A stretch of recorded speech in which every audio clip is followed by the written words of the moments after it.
ወይ ጉድ! ኤፍሬም እና ሩታ ምን አስበው ነው የእስከዛሬው አልበቃ ብሏቸው ድጋሚ ደግሞ ሌላ መተት ሊያሰሩበት ነው። ዛሬ ሆኖ ወደ አዲስ አበባ መመለስ አለበት እያሉ ይገኛሉ። በጣም ኤፍሬም በቃ ይሄን ነገር በጣም ፈልጎታል። በቃ በጭራሽ መጀመሪያ ቡታጅራ መሄድ የለበትም ሲል ነበር። ከሄደ በኋላ ደግሞ ዛሬ ሆኖ ግዴታ መምጣት አለበት እያሉ ይገኛሉ። ሩታም ኤፍሬም ማለት ነው። ዴቭም እንግዲህ ሩታንና ኤፍሬምን ተቀላቅሏል ማለት ነው። ዳኒ በዚህ ደስተኛ አይደለም። ተበሳጭቶ ጥሏቸው ሄዷል ማለት ነው። እንደሚታወቀው ታዲያ ለአብርሽ የታሰበለት የታቀደለት ሴራ ምንድን ነው? እንግዲህ ዴቭ እንደተናገረው አብርሽ አሁን ያለበት ሁኔታ በጣም ደህና እንደሆነ ወይም ደግሞ እየተሻለው እንደሆነ ተናግሯል። ግን ደግሞ ቤት ውስጥ እንደሌለ መረጃ ደርሷቸዋል እነ ሩታ ማለት ነው። አብርሽ ውጭ ላይ እንዳለ ነው የተነገራቸው። ሩታ በዚህ መንገድ በቃ በእልህም በጉልበትም ማድረግ የማትችለውን ነገር በብልጠት እየሞከረች ትገኛለች። እሱም እየተሳካላት ይገኛል። ዴቭን ዋና አድርገው በዋነኝነት እንግዲህ እቅድ አውጥተው ዴቭን ማሳመን ነው። ዴቭን አሳምነው እንግዲህ ለአንድ ቀን እባክን የሆነ የተዘጋጀ ትልቅ ፕሮግራም አለ አስመጣለንና በቃ ተመልሶ መሄድ ይችላል ብለዋል። እና አብርሽ ሲጀመር አይሄድም ተመልሶ። ሩታና ኤፍሬም በጣም ያዘጋጁ ትልቅ ነገር አለ። ምንድን ነው የሚለውን እነግራችኋለሁ። ታዲያ ዴቭ እንዴት ነው ወደ እነ ሩታ ሊመጣ የቻለው? ዳኒስ ለምንድን ነው በዚህ ልክ ለአብርሽ ተቆርቋሪ ነኝ፣ ለአብርሽ በቃ እኔ ነኝ ያለውለት፣ ለአብርሽ ከወንድም በላይ ነኝ፣ ለአብርሽ ጓደኛዬ ነው ማለት የጀመረው ከመቼ ወዲህ ነው? እንግዲህ እንደሚታወቀው ዳኒ በሰው ሕይወት ውስጥ ገብቶ ሲበጠብጥ ሲረብሽ፣ ሩታን ሲደግፍ፣ ለሩታ ተንኮል ሲመክራት፣ ሩታ እሱን እየተከተለች ውሃ በልቷት የቀረው በነገራችን ላይ በዳኒ ተንኮልና ክፋት ምክር ነው። ይቅርታ አድርጉልኝና ሜሪና ዳኒ የፍቅር መቀስ፣ የትዳር መቀስ፣ በቃ የጥላቻ ዋና መሪ በቃ ይሄ ስም ራሱ ሲያንስባቸው ነው። በጣም ከምነግራችሁ በላይ ሁለቱን መቼም አላምናቸውም። መቼም ሙቼ ራሱ አላምናቸውም በታሪክና አሁን ላይ ለዳኒ የሚያጨበጭብለት በጣም ብዙ ሰው ነው ያለው። የአብርሽ መከታ ወንድም እያላችሁ ምንም መከታ የሚባል ነገር የለም። ሲጀመር ለራሱ ጥቅምና ለራሱ ጥቅም ብቻ ነው ዳኒ እየተሯሯጠ የሚገኘው። ዳኒ ማለት ነው። በነገራችን ላይ ስለ ዳኒ እኔን ጠይቁኝ፣ በደንብ እያንዳንዱን ከአስከፈ ነግራችኋለሁ። ይሄ ልጅ የሆነ ነገር ባያስብ ኑሮ የሆነ ጥቅም ነገር ባያገኝ ኑሮ አብርሽን ለማገዝ በዚህ ልክ አይለፋም ነበር እንዴ? አብርሽን ለማስለቀስ አይደል እንዴ ከሩታ ጋር ሆኖ ስንት ተንኮል ሲዶልት፣ ስንት ተንኮል ሲያስተምራት፣ ስንት ተንኮልና ክፋት ሲያሳያት የነበረው። ይሄ ነገር እንዴት ሊካድ ይችላል? ይሄ ሀቅ እኮ ነው፣ ሁላችንም የምናውቀው ሀቅ ነው። ታዲያ ዛሬ ደርሶ ለአብርሽ ተቆርቋሪ ነኝ ወንድሜ ነው በቃ ልክ ከኤፍሬም በላይ እንደሚያስብለት ከነቡዜ በላይ ሁላ እንደሚጨነቅለት ነው። ትናንት እንደውም ዴቭን አንተ በቃ ምንም በቃ የወንድም ነገር አሳስብን ብሎ በጣም ተናዶ ነው የወጣውና ዳኒ ያለ ምክንያት አይደለም እንደሚንቀለቀለው እንደሚንጨረጨረው ማለት ነው። ለአብርሽ አስቦ እንዳይመስላችሁ፣ ምንም እንዳታምኑት። ምንም እኔ ይቅርታ አድርጉልኝ የአብርሽና የሩታ ትዳር እንዲፈርስ ካደረጉት ሰዎች መካከል በዋነኝነት ልጠቅሰው የምችለው ወይም ደግሞ ዋነኛ መሰሪ ነው ብዬ የማስበው ከሄርሜላ በላይ መፍራት ያለባችሁ ዳኒን ነው። በእውነት ነው የምላችሁ። የአብርሽን ሰላም መሆን የሩታን ሰላም መሆን አብርሽና ሩታ አንድ እንዲሆኑ የምትፈልጉ ሰዎች በሙሉ ዳኒን የእውነቴን ነው እንዳታምኑት መቼም ቢሆን ነው ምላችሁ። ለማንኛውም ግን ኤፍሬም እንግዲህ ቡታጅራ እንደሄደ ነበር ማውቀው እኔ እውነት ለመናገር አሁን ሲመስለኝ አብርሽ ራሱ ቡታጅራ የሄደ አይመስለኝም። በታምራ ቡታጅራ ሄዳ አይመስለኝም። ታዲያ ሩታ ማለት ነው እንደሄዳ አውቃለች፣ እዛ መሄድ እንደማትችል አውቃለች።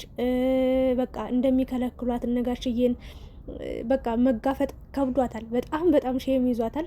ምንድን ያደረገችው አብርሽ እዚህ መምጣት አለበት ነው ያለችው። ና ልክ በቃ ባለስልጣን የሆኑ ሰዎች እንደሚፈልጉት ልክ አብርሽን ባለስልጣን ሆኖ በቃ ግዴታ እዚህ ስብሰባ ላይ መገኘት አለብ ዛሬ ተብሎ እንደተጠራ ሰው ነው እንግዲህ ግዴታ በቃ አዲስ አበባ መምጣት አለበት ለአንድ ቀን ብቻ ብሎ እንግዲህ ዴቭን ለማሳመን የሞከሩት ሩታም ኤፍሬምም ሆኖ ማለት ነው።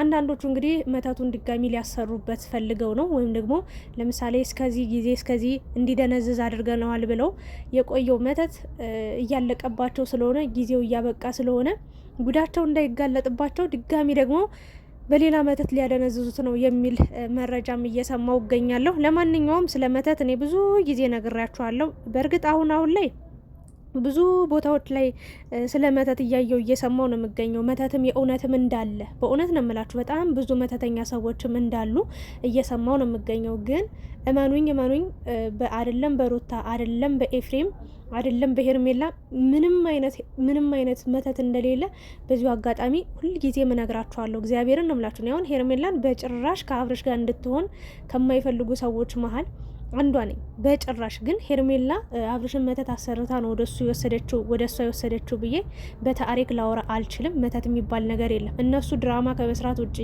እዚህ ሚዲያ ላይ ከመሯሯጥ ውጪ፣ ሚዲያ ላይ ከመቦጫጨቅ ውጪ ምንም የሚያውቁት ታሪክ እንደሌለ 100% ልነግራችሁ እወዳለሁ። ምንም የምሬ ነው ምላችሁ። እንዴ ይህን ያህል ሃይማኖታቸውን ኢትዮጵያዊ ናቸው በነገራችን ላይ ማለት ሃይማኖታዊ አገር ላይ ያሉ ሰዎች ናቸው። በዚህ ልክ አይግማሙም ብያችሁ ነው።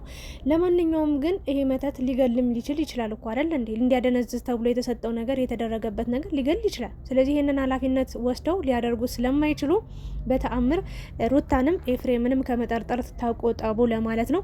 አብርሽ ታዲያ ለምንድን ነው በዚህ ፍጥነት አዲስ አበባ እንዲመጣ የተደረገው ለተባለው እኔ ዴቭን ያወሩበት መንገድ ነበር በጣም እያሳቀኝ የነበረው። ሩታና ኤፍሬም በቃ እንዴ መምጣት አለበት፣ የሆኑ ትልልቅ ሰዎች ናቸው፣ ትልቅ ቦታ ላይ ነው የተጠራው፣ ትልቅ ሰርፕራይዝ አለው፣ ስለዚህ ግዴታ መምጣት አለበት ምናምን። ምንድን ነው ብሎ እንኳን አልጠየቃቸውም። የምሬን ነው። አውቃችሁ ነው ብሎ እንኳን እንትን ማለት አልፈለገም። እና በጣም ቶሎ ነው ያመነው። እና ዴቭን በዚህ ሰዓት በጣም በቃ ይወንዳል ልጫ ሽልጥልጥ እያሉ እየሰደቡት ነበር። ለማንኛውም አንዴ ወደዛ እንደወደዝ እንደዚህ እያልን ነው እንግዲህ ሀሳብ የምንሰጠው። እኔ ግን አንድ አቋም አለኝ። የፈለገ ሄርሜላን የደገፍኩበት ጊዜ አለ፣ አብርሽን የደገፍኩበት ጊዜ አለ፣ ኤፍሬምን የደገፍኩበት ጊዜ አለ፣ ሩታንም እንደዛ የደገፍኩበት ጊዜ አለ። በተሰራው ቪዲዮ መሰረት ነው እንግዲህ ሀሳብ እየሰጠን የምንሄደው። እንድንወዛገብ እንድንምታታ የሚያደርጉን እነሱ ናቸው። እኛ ሀሳብ የምንሰጥ ሰዎች አይደለንም። ግን እኔ አንድ አቋም አለኝ፣ እውነተኛና ትክክለኛ አቋሜ አብርሽና ሩታ አንድ ላይ ሆነው ልጃቸውን እንዲያሳድጉ የነበራቸው ፍቅር እስከ መጨረሻው የተከታተልኩት እኔ ስለሆንኩኝ መድኃኒዓለም አንድ አድርጓቸው መለየት የሚባል ነገር እንዳይኖርና በመሀላቸው ማንም ሰው እንዳይገባ ምኞቴ ነው፣ ጸሎቴ ነው። ደግሞ ይሳካል። ታያላችሁ። አብርሽና ሩታ መጨረሻ ላይ አሸናፊ የሚሆኑት እነሱ ናቸው። የምታሳዝነው ብቻዋን ባዷ የምትቀረው ሄርሜላ ነች ማለት ነው። እና ይህንን ከጨረስን በኋላ ታዲያ ምንድን ነው ይምጣ የተባለበት ነገር ከተባለ ግልጽ እኮ ነው ውዶችዬ። ምንም እንደዚህ ሊያወዘጋገባችሁም ሊያምታታችሁም አይችልም። የድራማው ፓርቲ ያለቀ ይመስለኛል። በቃ አብርሽና ሩታ በአዲስ ነገር ይመጣሉ፣ ጠብቁ። ኤፍሬምና ሩታ በጣም በትልቁ እንዲሁም ደግሞ ሜሪም ትኖራለች፣ እርግጠኛ ነኝ። ዴቭም ይኖራል። በጣም በትልቁ አብርሽን እንግዲህ ሰርፕራይዝ አድርገው ለመቀበል ነው። ያ ሰርፕራይዝ ታዲያ ምንድን ነው ላላችሁ ለምትሉ ሰዎች ያው 500 ሺህ ገብቷል። አብርሽን አለማድነቅ አይቻልም።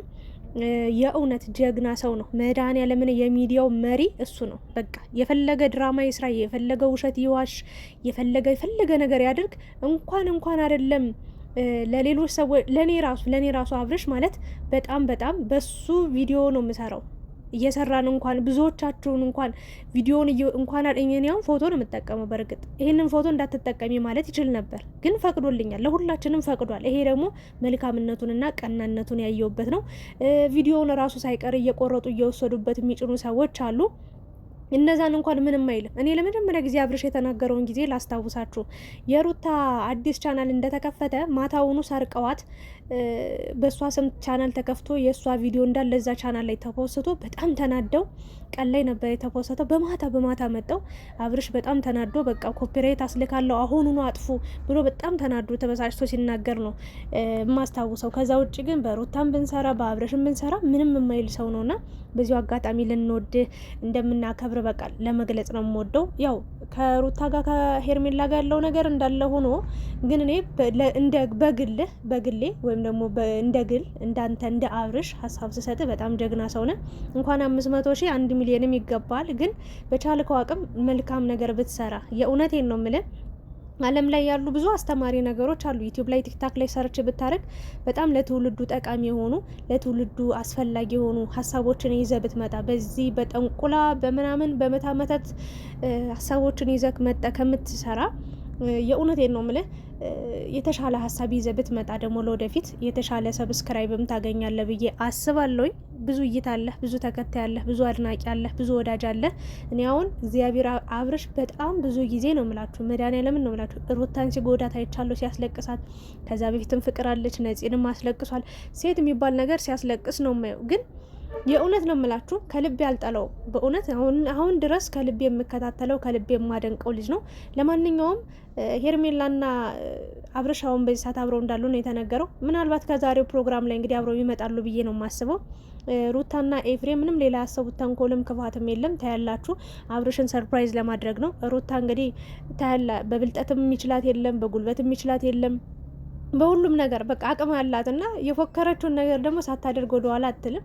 ለማንኛውም በዚህ መንገድ ደግሞ አደንቅሻለሁ። ግን አብርሽ እዚህ ፕሮግራም ላይ በዋነኝነት ሩታን ልታመሰግናት ልታደንቃት ይገባል ብዬ አስባለሁ። ለምን እቺ ልጅ የጀርባ አጥንትህ ነች። እቺ ልጅ ባትኖር ሰብስክራይብ የሚባል ነገር እይታ የሚባል ነገር አይኖርህም ነበር እውነት ለመናገር እና እቺ ልጅ በዋነኝነት ልታከብራት ልታመሰግናት ልትክሳት ይገባል። በቃ እግዚአብሔርን ነው የምልህ። በቃ ይብቃ። ከዚህ በፊት በብዙ መንገድ ጎድተሃታል፣ በጣም በብዙ መንገድ። አንተም አልተጎዳህም ማለት አይደለም፣ ግን አንተ ቢያንስ ማለት ነው ለትንሽ ጊዜም ቢሆን ከሄርሜላ ጋር እያስመሰልክም ቢሆን ደስተኛ ሆነ ነበረ በእውነት ለመናገር እና እሷ አስቀያሚውን ጊዜ አሳልፋለች።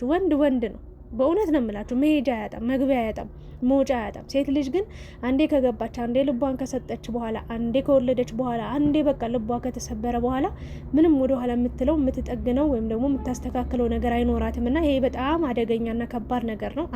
አንዴ በቃ ሴት ልጅ ሸክላ በሏት። እግዚአብሔርን ነው የምላችሁና ልትክሳት ይገባል፣ ልታመሰግናት ይገባል። በሷ አሁንም እንደው እሷ በሌለችበት የእሷ ስም ሳይጠራ የሚፖሰተው ቪዲዮና እሷ ያለችበት ቪዲዮ እይታው እርግጠኛውን የምነግራችሁ ነገር ዜሮ ነው ወይም ደግሞ ትንሽ ነው። እሷ ያለችበት ሁሉም ይደምቃል፣ ሁሉም ያምራል እና ድምቀት ናት። በቃ የእውነቴን ነው። ከጀርባ ሁና አለው የምትል የምትደግፍ የምታበረታ የከፍታ ማማ ላይ ያስቀመጠች እሷ ናት። ምንም ባለ ሰዓት አይደለም ገንዘብን አይታ መኪና አሁን አይታ እንደዚህ የምትለባብሳቸውን ልብሶች አይታ ውድ ሰዓቶችን አይታ አይደለም አንተ ጋር የመጣችው። በእውነት አብረን እንደግ ብላ ምንም ያን ያልነበረ ምንም ከነ ጸጉር እንኳን ተስተካክላ አትወጣም ነበር።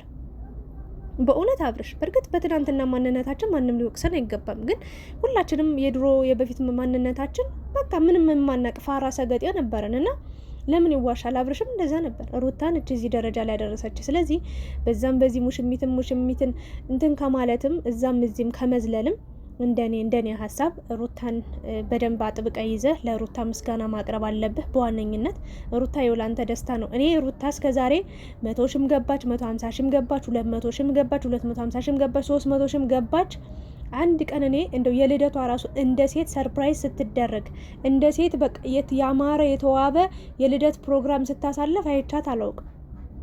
አብርሽ ብዙ ጊዜ ሰርፕራይዝ አድርጓት ያውቃል። ግን ደግሞ እኔ አላውቅም ምንም ሰላም በእሷ ጊዜ ድራማ ይጀመራል ወይ የሆነ ነገር ይጀመራል ወይ ይጣላል ወይ በቃ በዛ ተደባብሶ ያልፋል። ለሩታ ደግሞ ይሄ አይገባትም ብዬ ስለማምን አሁንም ልትክሳት ይገባል። የሚገባ ሴት ስለሆነች አንተን ከፍ ያደረገች የእውነቴን ነው የምልህ።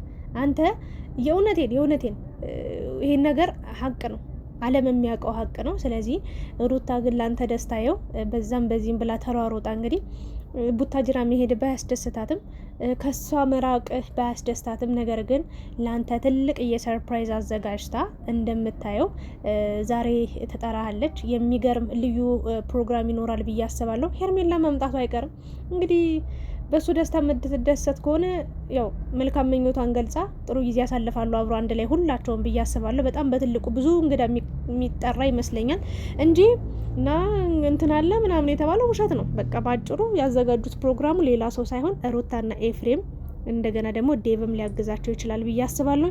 ለማንኛውም ዴቭ አለው ማለት ጥሩ ነው፣ ለመልካም ነገር ነው እሺ ማለት እና ዳኒ በጣም ተናዶ ተበሳጭቶ ሄዷል። ፕሮግራሙ ላይ ታዩታላችሁ። በነገራችን ላይ ይህንን ነው ልላችሁ የምችለው እና ሁሉም ነገር ለበጎ ይሆናል። አብርሽና ሩታ ወደፊት ትሄዳላችሁ ብዬ አምናለሁ። እግዚአብሔር ከእናንተ ጋር ይሁን። ሩታዬ በጣም ጠንካራ ብርቱ ሴት ነሽ። ብዙ ነገር ብትባይም ምንም ነገር የማይበግርሽ ጀግና ሴት ነሽ እና መጨረሻሽን ያሳምረው ከልጅሽ ከባልሽ ጋር አላለሁ።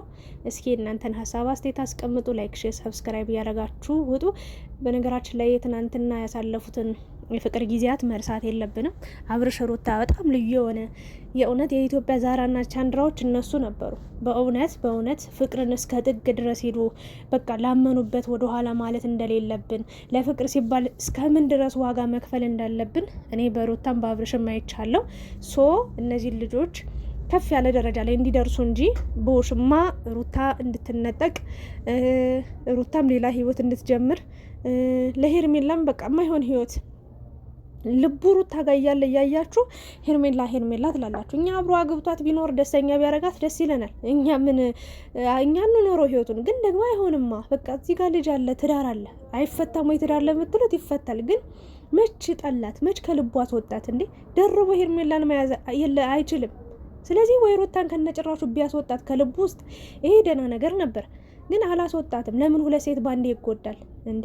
የምሬ ነው። አካሉ እሷ ጋር ሆኖ እንደው ልቡ ሩታ ጋር ቢሆን ምን ያደርግላታል ሄርሜላስ? ከዛ አንጻር ነው። ለማንኛውም በማታው ቪዲዮ አብረን እንገናኛለን።